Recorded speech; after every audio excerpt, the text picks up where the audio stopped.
Good morning students. Today we will study class 6 chapter number 12, that is electricity and circuits.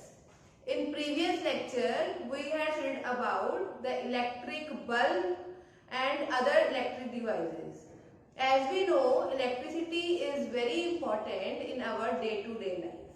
So here in the bulb, how the light glow, in today's lecture we will study that. So here number 1 is electric circuit. So electric circuit is the path which provides the complete path between two terminals of electric cell. As you see here, it is a cell and it has two terminals. As we discussed in previous lecture about electric cell and electric bulb. So electric cell has two terminals and bulb is connected from two different parts to that cell. So here the electric cell mainly provides the electric path to the electric current. So the direction of the current is always taken from positive to negative. Since you can see it is a positive terminal as we discussed in previous lecture, it is a negative terminal. So current is flow from positive to negative terminal.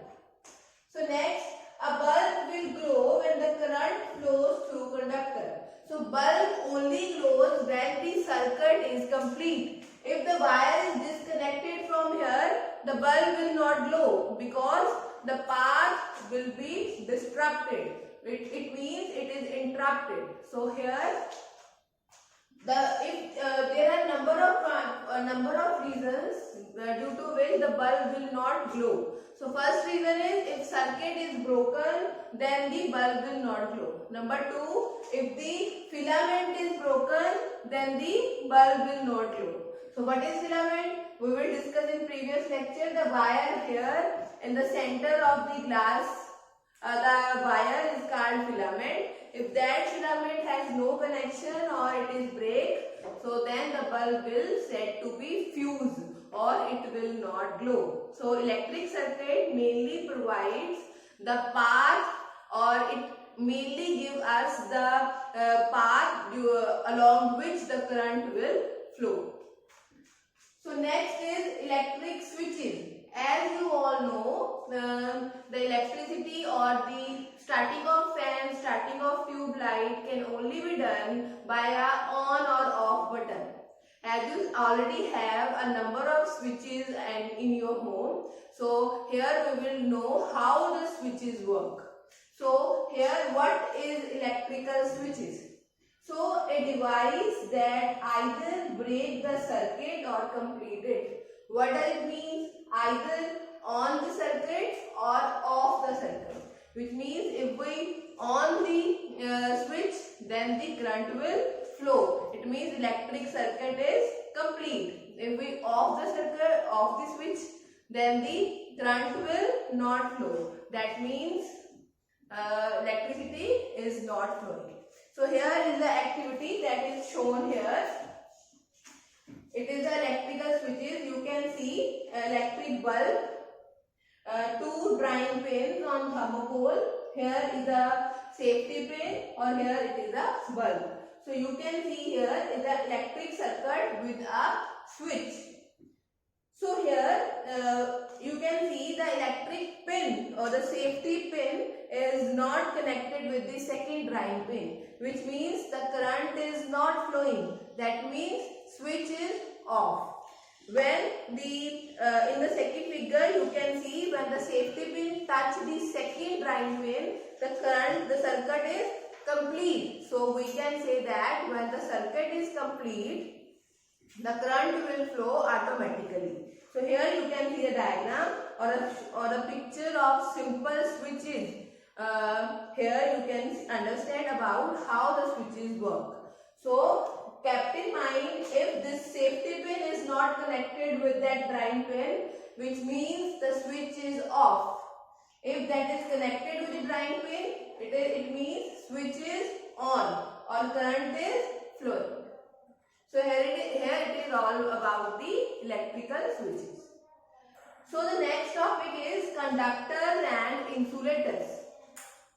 So the conductors are the devices or the material which allow the electric current to pass through them. These are the material which allow the electricity to pass through them. So what does it mean? As this is the safety pin made up of the metal. So metal is a good conductor because it allows the electricity to pass through them so that the bulb will glow. For example, iron nails, key, metals, these are all are conductors. On the other hand, if we attach here a rubber, a piece of rubber or plastic or a wood, the bulb will not glow, which means they do not allow the electric current to pass through them. So that's why they are called insulator. For example, rubber, plastic, wood. These are the materials which do not allow the electric current to pass through them. But conductors and insulators have both importance, are both important in our day-to-day life or as a part of electricity. So, for example, switches, electric plugs and sockets are made up of conductor. You know, the sockets, if you see your switchboard from inside, it is all made up of metals. On the other side, rubber, plastic used for covering these wires, plug tops, switches and other parts. So, outside the switch box, it is made up of plastic or rubber. So, we can say that it is made up of insulators. So, conductors and insulators are collectively the part of electricity. So, they both are important. Sometimes there is an air gap between the two conductors. If there is an air gap between the two, then we can say that air gap do not allow the electricity to pass because air is also a insulator. So air is an insulator. So air do not allow the electricity to pass.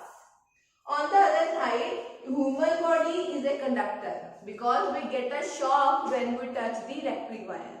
When we touch the electric wire, we get the shock, which means electric current is passed through us. So human body is a conductor, but air is a insulator. So there are number of materials you can do or you can classify which are conductor or which are insulator. You can see that activity in your textbook of chapter number 12. So here we had completed the chapter number 12, electricity and circuits. So I will attach the workbook of this chapter along with this video. So try to revise that chapter so that I can take the test of this chapter in the next lecture. Thank you.